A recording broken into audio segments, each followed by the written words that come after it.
मैं कहूँ अब अगला लाइन साथ में आप मतलब दोहराना है।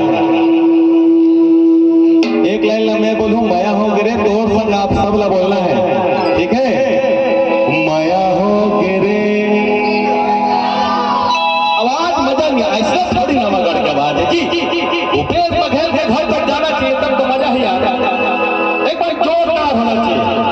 माया हो गिरे बात हो दीदी मन के तवाजा बोल माया नहीं करो भाई लोगो, अर्थ नहीं